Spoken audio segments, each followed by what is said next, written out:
bienvenue dans votre émission Back Holo States. Nous diffusons nos émissions tous les samedis sur CNTV à Kinshasa et tous les dimanches sur Malaika TV à Lubumbashi. N'oubliez pas de suivre l'intégralité de nos émissions sur www.backholostate.com.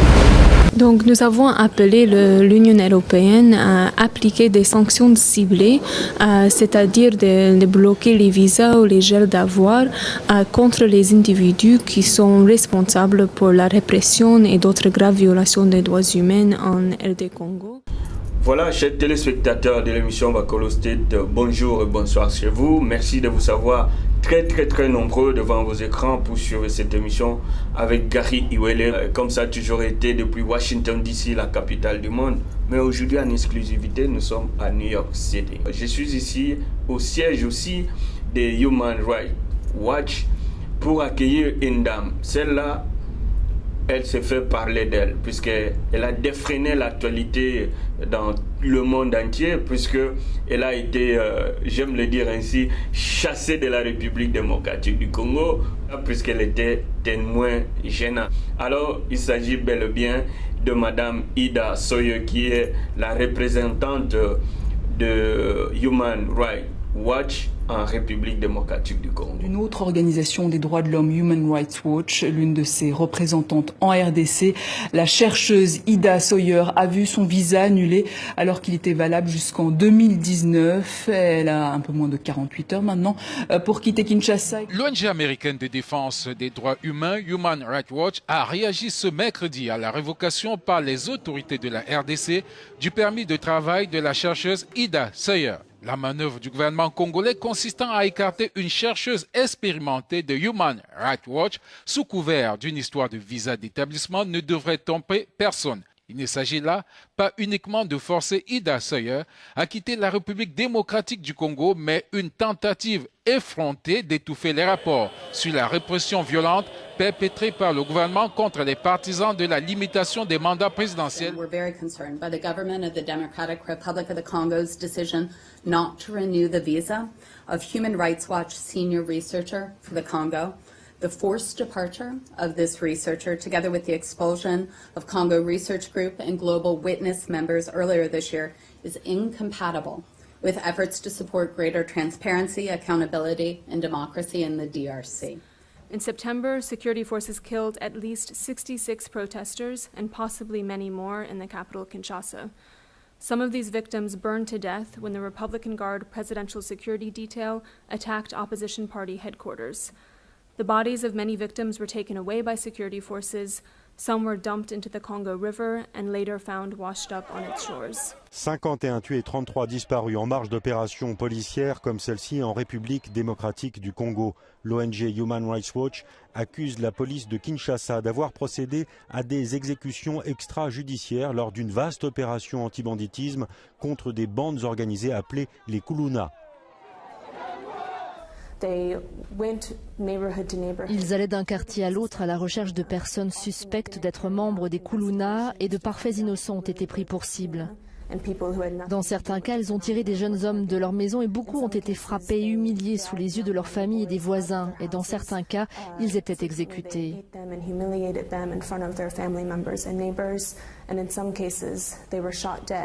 Donc, nous avons appelé l'Union européenne à appliquer des sanctions ciblées, c'est-à-dire de bloquer les visas ou les gels d'avoirs contre les individus qui sont responsables pour la répression et d'autres graves violations des droits humains en RD Congo.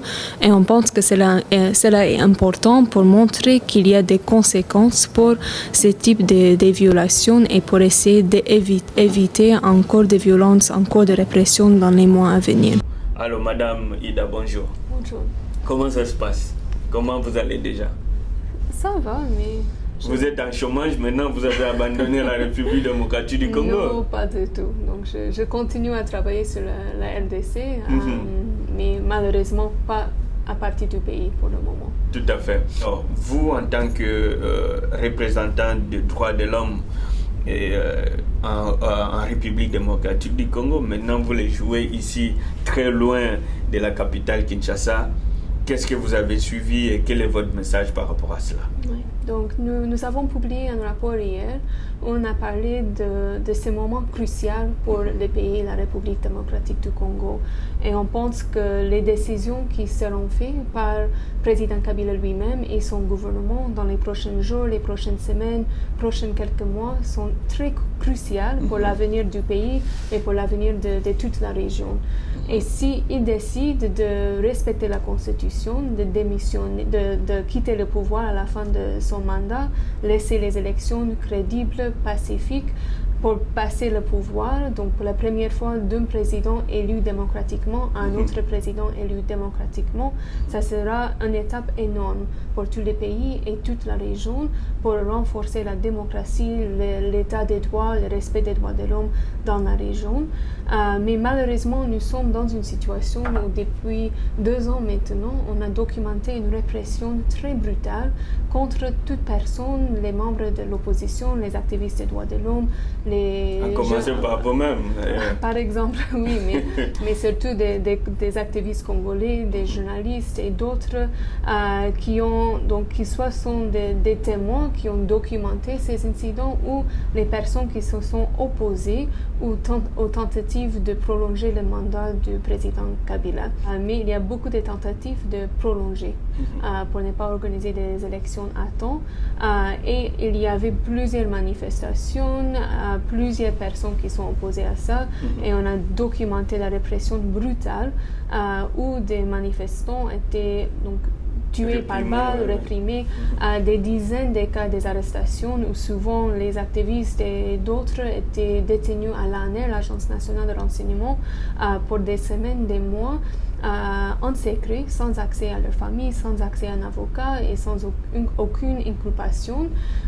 Et des fois, finalement, après beaucoup de pression, ils ont été transférés à la prison centrale et traduits en justice pour des charges qui semblaient être complètement motivées pour des raisons politiques. Donc, on a beaucoup dénoncé tous ces cas d'arrestation. Aussi, il y a plusieurs médias indépendants, des médias proches à l'opposition qui étaient fermés pour des raisons qui semblent être arbitraires. Aussi, beaucoup de leaders politiques où leur mouvement était bloqué, surtout les leaders de l'opposition, des manifestations qui étaient bloquées. Donc, toute cette répression nous inquiète par rapport à l'avenir et ce qu'on va voir dans les prochains quelques mois. Et nous craignons que s'il n'y a pas un changement et si les autorités ne décident pas de mettre fin à la répression et aussi de sanctionner, traduire en justice ceux qui sont responsables pour toute cette répression, il y a un risque qu'on verra dans les semaines, les jours même à venir, beaucoup plus de manifestations et peut-être aussi des violences, instabilités et des problèmes pour les pays, peut-être la région. Tout à fait. Alors, on va revenir sur vos activités au pays, mais dites-nous, vous êtes aujourd'hui je peux dire la bête noire du gouvernement congolais, puisque par rapport au travail que vous avez abattu, d'abord je vais vraiment à travers ces micros vous féliciter de tout le travail que vous avez fait pour le peuple congolais et que vous continuez d'ailleurs à faire, puisque je pense que ça demandait votre courage et pour que beaucoup de délits et beaucoup de mal soient dénoncés par rapport aux droits de l'homme chez nous en République démocratique du Congo. Alors, comment est-ce que vous vivez ce petit chômage entre guillemets, quitter le Congo et revenir ici aux États-Unis, qui n'était pas votre volonté d'ailleurs? Comment vous les vivez d'abord? Donc, j'étais moi-même très déçue par rapport à cette décision. Donc, comme vous savez, j'ai travaillé au Congo depuis janvier 2008, d'abord à Goma et dernièrement à Kinshasa.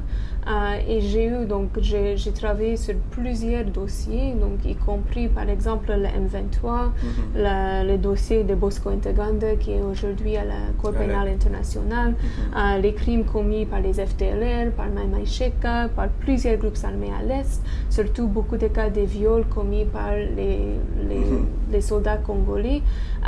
Et on a toujours fait un effort de travailler avec les autorités congolaises. Et j'ai de bonnes relations avec plusieurs officiers des forces de sécurité, des membres du gouvernement, des personnes, donc dans tout niveau du gouvernement, des autorités. J'ai aussi rencontré le président lui-même quelquefois et on voulait toujours aider les pays, aider le gouvernement à améliorer le respect des droits de l'homme au pays et l'état de la justice. Et souvent, donc, par exemple, quand on a documenté le soutien du Rwanda au M23, je pense que beaucoup de gens du gouvernement congolais ont beaucoup apprécié le travail et dans d'autres dossiers aussi. Mais il semble que dernièrement, quand malheureusement il y avait donc, toute cette répression dont on vient de parler, et les cas de manifestants tués par les forces de sécurité, des activistes, des opposants arrêtés, et donc dans le cadre de notre travail, on a documenté et dénoncé cela aussi. Et malheureusement, il semble que c'est ce travail qu'on a fait récemment qui n'a pas plu aux quelques officiels. Donc jusqu'à là, ils ont donc d'abord annulé mon visa que je venais de renouveler et puis ils ont refusé de me donner un autre et donc j'étais obligée de quitter le pays le 9 août. Mais j'espère bien que les autorités peuvent revenir à cette décision pour que je puisse rentrer au pays le plus tôt que possible. Tout à fait. La réaction du porte-parole du gouvernement au refus du renouvellement du visa d'Ida Sawyer, Lambert Mende a précisé que la question de la migration relève de la souveraineté de l'État à travers ses services spécialisés qui ne sont pas tenus de la justifier. Son visa est arrivé à expiration et on ne l'a pas renouvelé. Ça ne s'appelle pas sommet de quitter le pays. On n'a pas renouvelé son visa par la direction générale. Donc, sommet de quitter le pays, ça c'est une fausse information. La DGM a qualité de donner des visas ou de refuser des visas, n'a pas besoin d'autorisation du gouvernement, ni même à t'expliquer. C'est un service de sécurité. Elle a refusé le visa, elle n'a pas donné à avoir les autorisations ou les refus ou quoi. Travaillant en RDC pour Human Rights Watch depuis 2008, Ida Sawyer avait un visa qui a expiré au début du mois en cours et à la DGM de décider du renouvellement ou non de son visa.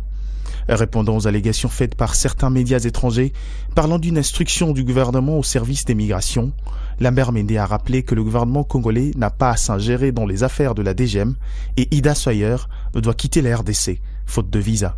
Alors, il faut rappeler à nos téléspectateurs que Madame Ida est, je peux dire, celle qui a vraiment misé sur beaucoup de choses en République démocratique du Congo, ce qui concerne les droits de l'homme, les abus contre les droits de l'homme en République démocratique du Congo, mais surtout le fameux dossier de la fosse commune de Maluku. Alors ça, c'est aussi une goutte d'eau qui a fait déborder la vase en République démocratique du Congo par rapport à votre travail. Vous avez été trop vocal là-dessus. Dites-nous un peu en quelques mots, et, sans peut-être pas, je ne sais pas, c'est pas peut-être le moment de tout dire ici, mais dites-nous qu'est-ce que vous connaissez par rapport à ces dossiers de Maluku. Oui, donc ce qui s'est passé, c'était en mars 2015, la nuit de 18 à 19 mars, et les forces de sécurité en secret, ils ont enterré, donc selon les chiffres donnés par le gouvernement plus tard, 421 cadavres de morts-nés et aussi de personnes qui étaient donc des cadavres. Et c'était fait dans des circonstances très suspectes, qui n'étaient pas du tout réguliers. C'était au milieu de la nuit, en secret, par les forces de sécurité. Et quand les gens autour de la fosse commune à Maluku, là où ils étaient enterrés, c'est à 80 km de Kinshasa. Donc des gens, ça a suscité beaucoup de questions et beaucoup des inquiétudes. Pourquoi les enterrer très loin et tout ça, dans une fosse commune? Oui, et au même moment, ça venait donc quelques mois après les manifestations de janvier 2015 contre les propositions de révision de la loi électorale. Et lors de ces manifestations, il y avait beaucoup de personnes tuées. Nous, on a confirmé 38 personnes tuées à Kinshasa, mais possible que les chiffres soient beaucoup plus élevés. Mais parmi les cas qu'on a documentés, il y avait quelques cadavres qui étaient ramassés par la garde républicaine, d'autres forces de sécurité, pour ne pas laisser les familles organiser des funérailles ou des deuils.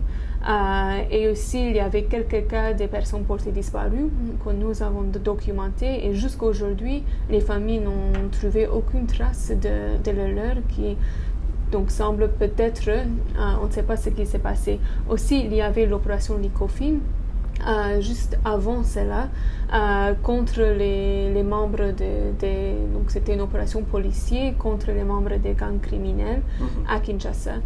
Mais lors de cette opération, nous avons documenté beaucoup de personnes, des jeunes étaient tués, exécutés sommairement par les policiers sous la commande du général Kanyama. Et encore dans cette opération, donc il semble qu'il n'y avait pas beaucoup d'enquêtes, mais les jeunes étaient pris de leur maison, tués devant les membres des familles, les voisins, et puis ils ont laissé les cadavres pour quelques heures pour faire peur aux autres. Et puis dans plusieurs cas, ils ont ramassé les cadavres pour encore empêcher les familles d'organiser les deuils. Donc, quand il y avait cette nouvelle de la fosse commune de Maluku, plusieurs de ces familles ont pensé que peut-être le leur était parmi les cadavres enterrés. Ils ont demandé une enquête, ils ont porté plainte officiellement, mais jusque-là, le gouvernement n'a pas donné des explications. Et jusque-là, ces familles continuent à chercher le leur et des explications et la justice. Encore dans le dossier de Maluku, il y avait un mort suspect d'un infirmier qui était aussi chargé d'une morgue à un hôpital à Kinshasa, qui aurait donc su un peu ce qui s'est passé lors de cet enterrement, et c'était la même nuit quand ça s'est passé. Donc sa famille aussi suspecte que ça peut avoir un lien avec l'enterrement. Donc jusqu'à aujourd'hui, c'est déjà plus de une année et demie plus tard, mais il n'y a pas ces gens, on ne les a jamais retrouvés, et puis on n'a même pas donné accès à toutes ces familles, même à les fouiller dans des morgues pour voir s'il y a... Donc ils ont demandé l'exhumation des cadavres, mais jusque-là, ce n'est pas... Êtes-vous déçu de tout ce qui s'est passé là-bas? Oui, donc nous étions très déçus. On a appelé aussi qu'il y a l'exhumation des cadavres et plus de lumière sur ce qui s'est passé, la justice, mais jusque-là... Mais comment est-ce que ça s'est fait? Je pense que ce n'est pas quand même un travail facile. S'il y a des manifestations comme ça, il y a des chiffres qui sont avancés. Comme aujourd'hui, on vient de lire tout à l'heure, là, le rassemblement avance le chiffre de plus de 50 morts. Et le gouvernement officiellement annonce, 2 policiers tués, 3 policiers tués et puis quelques blessés. Et comment est-ce que ça s'est fait à votre niveau, puisque vous êtes quand même l'une des plus grandes organisations de droits de l'homme au monde? Comment est-ce que ça se fait pour vous de vérifier tout cela pour arriver à donner des chiffres? Puisque ça aussi c'est un problème qui toujours vous amène à des tiraillements avec les gouvernements. Quand ils donnent un chiffre, vous donnez un autre chiffre. Oui. Donc ce n'est pas du tout un travail facile. Souvent, ça peut prendre du temps de bien confirmer et donner des chiffres bien vérifiés. Mais pour un incident comme aujourd'hui, donc, il faut chercher des témoins oculaires qui étaient là quand l'incident s'est passé, et chercher plusieurs témoins qui peuvent confirmer exactement ce qui s'est passé, des témoins qui étaient trouvés à part, différemment. Aussi, on cherche l'identité de la personne, la victime, et donc le plus de détails que possible pour bien confirmer. On cherche à parler avec les membres des familles et aussi des photos, donc des éléments de preuve qu'on peut trouver. Donc tout ça prend du temps pour avoir les contacts et les bons éléments, mais petit à petit, avec les... Mais là, ça devient encore plus difficile, puisque c'est un travail de terrain qu'il faut faire. Et là, ça le rend encore plus difficile dans vous-même en distance. Oui, mais donc nous avons notre équipe, donc on continue notre travail. Alors, la République démocratique du Congo, s'il faut le dire ainsi, c'est pas, selon l'histoire aussi de ces derniers jours, c'est pas un pays qui fait beau vivre pour les activistes des droits de l'homme. Vous avez connu des cas tristes de Tchubea et puis Bazana et tout cela. Alors, comment est-ce que vous viviez à Kinshasa, vous-même en tant que cette bête noire qu'on appelle entre guillemets, en tant qu'activiste des droits de l'homme? Comment est-ce que vous viviez-vous avec cette peur peut-être d'être touché un jour? Vous faisiez comment pour circuler, vivre comme tout le monde à Kinshasa? Donc il faut toujours être très prudent par rapport au mouvement, et c'est quelque chose d'essentiel pour tout activiste des droits de l'homme. Mais je pense donc pour les activistes congolais, donc c'était surtout eux qui sont peut-être beaucoup plus exposés. Donc, en grande partie de notre travail est d'assurer qu'il y a des mesures pour bien protéger les activistes congolais, que la MONUSCO et les diplomates et les autres, et le gouvernement congolais, qu'il y a une loi pour protéger les défenseurs des droits humains, et on pense que beaucoup plus peut être fait pour assurer que les activistes, les témoins, les personnes qui documentent tout ce qui se passe, qu'ils soient protégés et qu'ils peuvent faire le travail librement. Tout à fait. Alors, il faut vraiment rappeler que c'est pour la toute première fois que vous acceptez de donner une interview à un média congolais après avoir été expulsé de la République démocratique du Congo. Je vous remercie d'abord pour nous avoir fait cet honneur-là. Mais vous avez dit tout à l'heure que vous avez quand même rencontré le président Kabila quelques fois. Alors, les Congolais vivent dans cette énigme, donc ne pas réellement connaître qui il est. C'est quel genre de personne que vous avez rencontré, et quand vous vous êtes rencontrés, vous vous êtes dit quoi? Puisque, bon, vous, entre guillemets, on vous considère comme quelqu'un qui est d'office du côté opposition, puisque vos positions tendent toujours à contredire ce que le gouvernement fait. Évidemment, avec des preuves, avec des documents fouinés et précis. Alors, vous l'avez rencontré, sachant que c'est quelqu'un qui n'est pas content du travail que vous faites. Il vous a dit quoi? Et quelle impression vous êtes sorti avec de lui? Donc d'abord, je ne dirais pas du tout qu'on est du côté d'opposition. Nous, on ne prend pas du tout un côté. Donc, tout à fait. Non, je dis là, c'est juste une considération péjorative. Oui, donc c'est juste quand on est en train de documenter des faits, donc des violations qui sont faites par les forces de sécurité, les gens du gouvernement, ça peut correspondre avec ce que l'opposition dit des fois, aussi, ouais. Mais ce n'est pas du tout parce qu'on soutient l'opposition à leur côté. Ouais.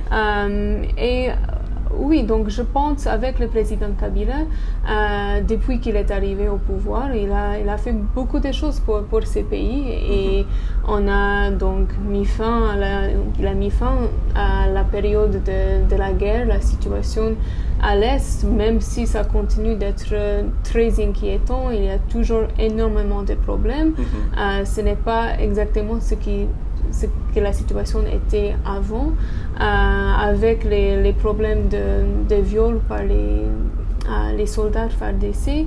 Le président Kabila a commencé sa politique de tolérance zéro au sein de l'armée, et même si il y a des cas qui continuent, on a vu une diminution des cas de viol par les militaires. Mais on n'en parle même plus, la politique tolérance zéro, on n'en parle même plus. Allez-y. Ouais. Oui.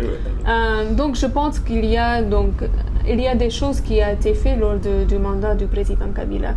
Et donc ce que nous avons dit la dernière fois qu'on a eu l'opportunité de lui rencontrer, c'était de lui encourager de quitter le pouvoir à la fin de son mandat pour avoir donc l'honneur et l'héritage de tout ce qu'il a fait n'est pas donc. Et nous craignons que si il essaie de rester au pouvoir par force ou contre la volonté du peuple, contre la Constitution, ça risque juste d'amener beaucoup plus de problèmes au pays et d'aller dans les directions contraires. Donc, moins de démocratie, moins de respect des droits de l'homme, plus de répression.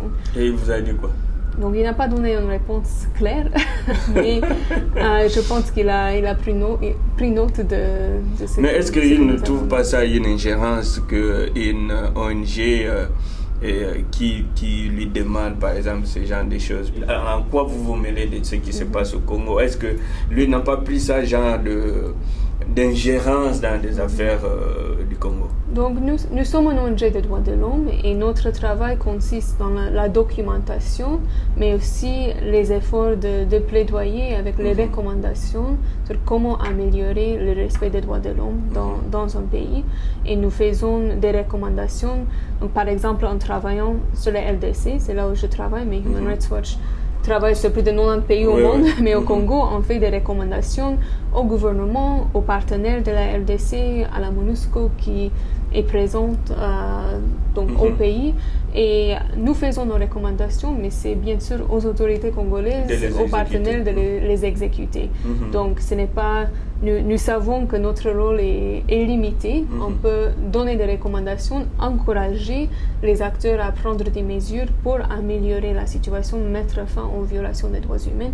Mais ça reste à la fin du jour des recommandations pour d'autres acteurs à exécuter. Alors, sortant de là, est-ce que vous croyez, vous qui l'avez rencontré, croyez-vous que réellement le président Kabila est à même ou à mesure de quitter le pouvoir à la fin de son mandat?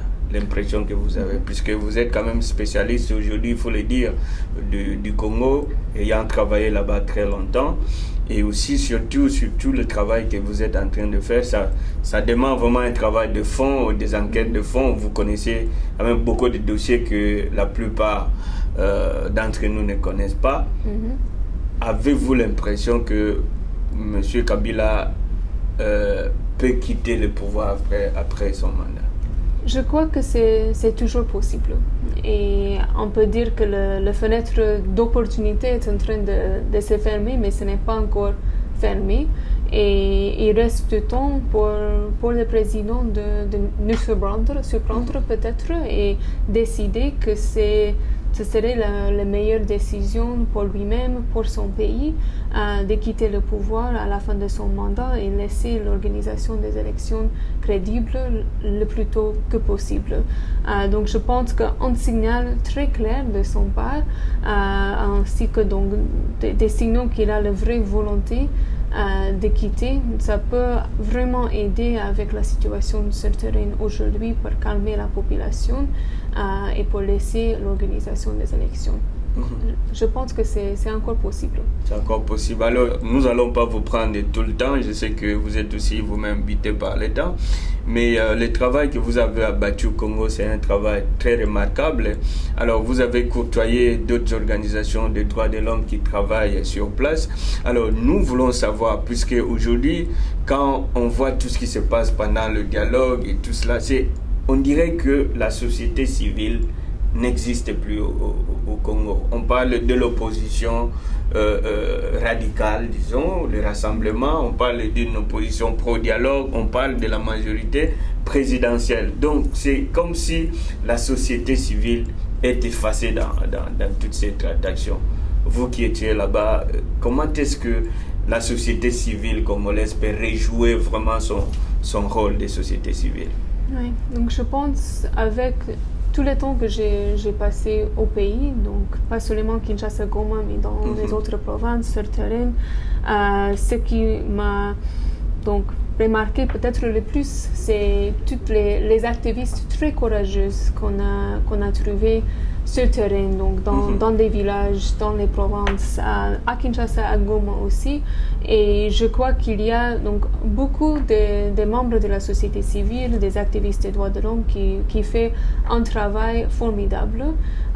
Mais c'est vrai que peut-être ils ne jouent pas le rôle au niveau national qu'ils jouaient par le passé. Et souvent, donc, on dit qu'il y a donc des sociétés civiles proches à la majorité ou proches à l'opposition.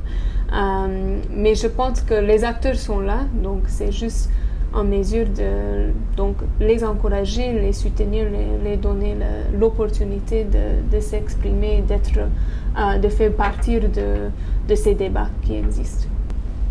Nous tendons presque à la fin de notre entretien. Vous êtes quand même une très grande organisation qui est implémentée partout dans le monde et vous avez beaucoup travaillé à l'est de la République démocratique du Congo, surtout sur le fameux dossier de Bosco Ntaganda et les autres. Alors aujourd'hui, tout le monde se demande qu'est-ce qui se passe là-bas à l'est, surtout avec le coup d'abattoir et des gens qui ont semé quand même la panique en République démocratique du Congo, mais qui ne se sont pas retrouvés dans le rapport qui a envoyé quand même Bosco Ntaganda à ces pays. Et puis, personne n'en parle. Oui, donc malheureusement, il y a énormément de dossiers à l'est du Congo qui restent sans suite et des milliers de victimes qui attendent jusqu'à aujourd'hui la justice, que ce soit à l'époque du CNDP, de Laurent Nkunda, les crimes faits par les FDLR, le M23. Aujourd'hui, ce qui se passe à Beni, donc depuis 2014, on a documenté plus de 600 civils qui étaient massacrés et jusqu'à aujourd'hui, ce n'est pas très clair qui sont les acteurs vraiment impliqués derrière ces massacres. À Rutshuru et Lubero, aujourd'hui aussi, il y a beaucoup de violences interethniques entre les Hutus et les Nandi qui ont mené des dizaines de morts dans les derniers quelques mois. Et oui, on peut dire que la justice congolaise a commencé à faire un travail pour répondre aux crimes de guerre, crimes contre l'humanité. Je crois jusqu'à aujourd'hui, il y avait autour de 38 procès qui sont arrivés jusqu'au bout pour crimes de guerre, crimes contre l'humanité. C'est un début, c'est quelque chose. Ces procès n'étaient pas parfaits et il reste des choses à améliorer, mais c'est quelque chose. Il y a aussi quelques dossiers au niveau de la CPI qui amènent un peu de justice pour les victimes, mais on pense toujours qu'il faut beaucoup faire pour vraiment amener la justice à toutes ces victimes. Et nous avons, donc peut-être vous vous rappelez du dossier des chambres spécialisées ou la cour spécialisée mixte. Et on pense toujours qu'un mécanisme spécialisé pour répondre aux crimes de guerre et crimes contre l'humanité commis au Congo serait très important pour finalement aider à amener la vraie justice à toutes ces victimes. Alors il y a un dossier qui fait vraiment couler beaucoup d'encre, c'est celui de massacre à Beni. Alors vous connaissez quand même le terrain, mais il y a une hypothèse ou il y a une thèse qui est en train de se développer maintenant, notamment avec le gouvernement, qui parle des terroristes, groupes de terroristes. Est-ce que vous épousez cette thèse de terroristes qui viennent déstabiliser la République démocratique du Congo? Donc, c'est vrai que donc, les ADF, donc les groupes armés donc avec des leaders ougandais, est actif dans la zone depuis les années 90 et les massacres ont commencé un peu après qu'ils étaient chassés donc l'ADF était chassé de leur siège, quartier général. Mais selon, donc, avant ça, on n'avait pas vu des massacres à cette échelle commis par ces groupes armés qui étaient dans la zone depuis bien avant. Tout à fait. Donc ça a suscité beaucoup de questions. Donc pourquoi maintenant et est-ce que c'est vraiment les ADF? Et je peux dire à notre côté, on continue notre recherche. On n'a pas toutes les explications, mais il y avait donc le groupe d'experts des Nations Unies, le groupe d'études de recherche sur le Congo qui a aussi publié un rapport sur Beni, et ils ont trouvé une implication d'autres acteurs, y compris quelques officiers de l'armée congolaise et peut-être d'autres membres des milices locales. Notre recherche aussi donne des indices qu'il y a quelques officiers FARDC qui ont joué un rôle, et même dans les procès judiciaires qui ont commencé, il y a quelques officiers FARDC qui sont impliqués. Aussi, quelque chose qu'on documente souvent, c'est le fait que quand il y a une attaque, un massacre, les villageois donnent des alertes au FARDC. Mais souvent, même après l'alerte, ils ne viennent pas. Donc ça aussi donne beaucoup de suspicion. Mais il y a aussi le MONUSCO qui est là-bas, qui apparemment n'arrive pas à protéger la population locale. Oui, donc on pense que la MONUSCO, le gouvernement congolais, donc peut-être même la CPI, doit regarder de près, faire de vraies recherches pour vraiment essayer de comprendre qui est derrière ces massacres et focaliser sur donc, les renseignements, d'avoir des informations. Parce que je pense que c'est très difficile pour la MONUSCO ou l'armée congolaise de faire des opérations militaires contre un ennemi qu'ils ne connaissent pas. Donc on pense que une des priorités devrait être comprendre qui sont les vrais auteurs et faire des enquêtes pour traduire ces vrais auteurs en justice. Et ça peut avoir un grand impact si on veut vraiment mettre fin à ces massacres. Alors, colonel Mamadou Ndala, un jeune officier congolais qui a été vraiment admiré par rapport à son travail, et il a été assassiné.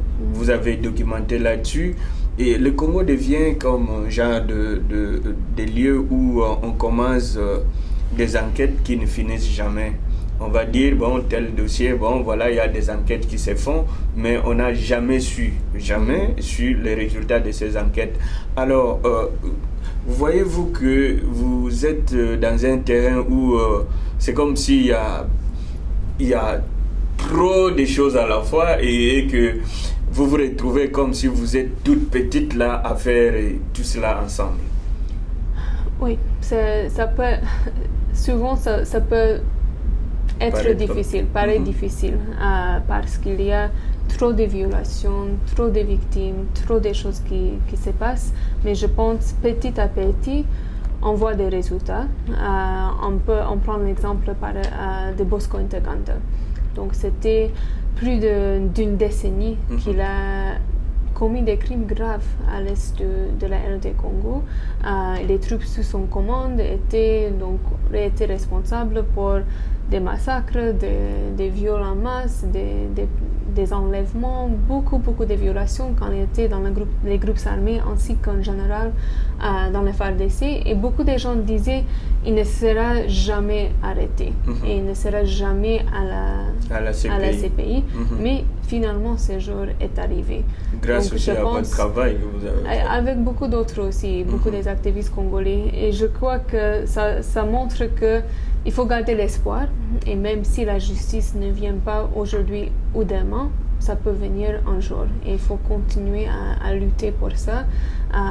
Et c'est une chose qui m'encourage dans le travail que nous faisons. Jean-Pierre Bemba, un homme politique très connu en RDC, qui croupit aujourd'hui à la CPI. Croyez-vous que, comme on peut dire en anglais, est-ce que c'est fair pour que lui soit là-bas par rapport aux actes qui ont été commis ailleurs et surtout à la demande du président de ce pays-là?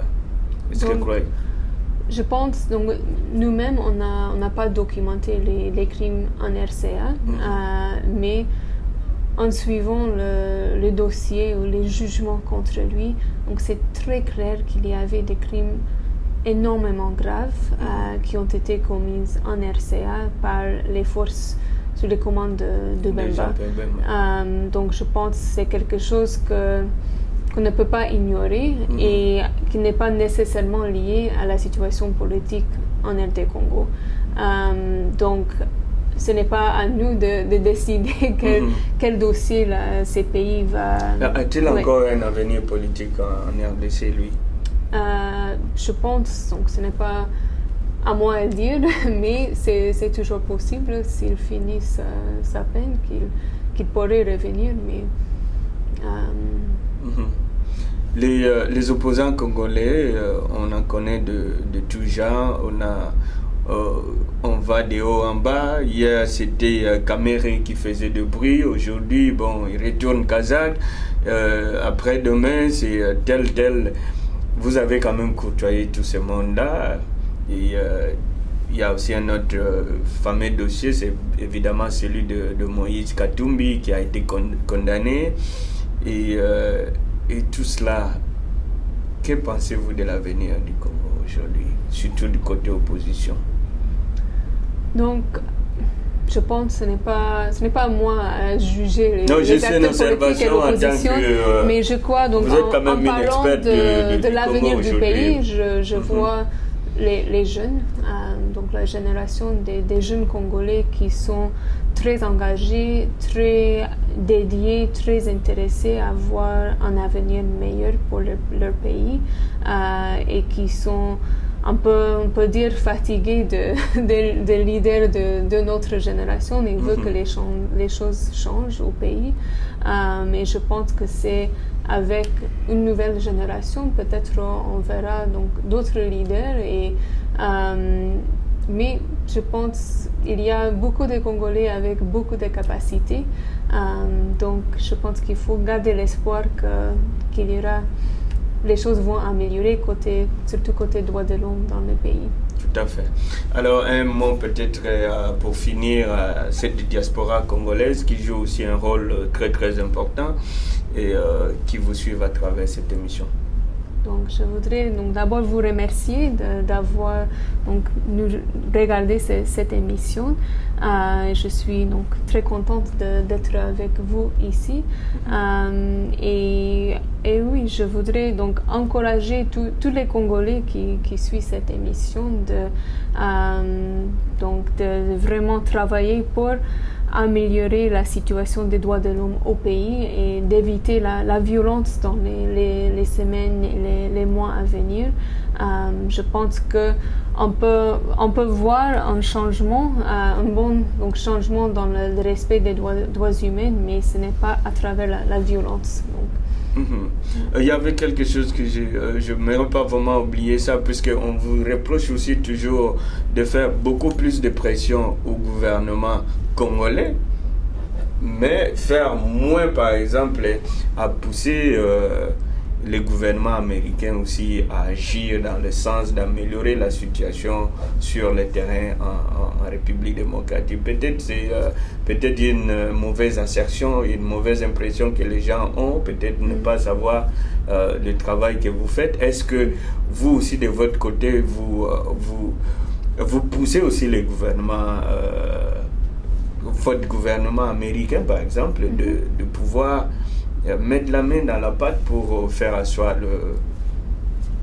surtout les droits de l'homme en République démocratique du Congo, puisqu'il y a beaucoup de projets qui sont aussi financés par le gouvernement américain, mais qui ne profitent pas justement à améliorer les droits de l'homme en République démocratique du Congo. Pas seulement les États-Unis, mais aussi l'Union européenne, la Grande-Bretagne, la Belgique, d'autres partenaires de la RDC. Et oui, on fait beaucoup de travail pour des efforts de plaidoyer pour essayer d'encourager ces pays partenaires, on peut dire, de la RDC, donc faire le plus, utiliser leur position pour essayer d'améliorer la situation des droits de l'homme au pays. Par exemple, on a soutenu l'application des sanctions ciblées contre les personnes responsables pour cette répression qu'on a documentée. On pense toujours que c'est une mesure très importante. On a encouragé les États-Unis à continuer, le moment est venu de continuer avec d'autres, mais aussi pour l'Union européenne d'appliquer aussi des sanctions ciblées de leur côté. Donc, il y a beaucoup d'autres recommandations que nous faisons à ces partenaires, mais c'est bien sûr une partie de notre travail. Tout à fait. Madame Ida, merci beaucoup pour votre temps et surtout merci pour cette exclusivité que vous avez voulu nous accorder cette interview d'ici depuis New York City. Merci beaucoup. Merci, c'est à nous de vous remercier. Voilà, on en est fini. Merci à tous et surtout d'avoir eu ce moment pour regarder cette émission et surtout découvrir en exclusivité cette activiste de droits de l'homme. Elle est jeune, mais elle a fait beaucoup de travail et le peuple congolais est fier d'elle et surtout la remercie à travers cette émission de tout le travail qu'elle a abattu au Congo et espérons que bientôt elle va retourner au Congo pour aussi vivre aussi ces changements que le peuple congolais attend à pied ferme. C'était Gary Iwele depuis New York City pour le compte de Bakolo State. Nous sommes arrivés à la fin de cette émission. Merci à vous de nous avoir suivis. On se retrouve la semaine prochaine, même chaîne, même heure. C'était Clara Mbella en direct de New York. Au revoir.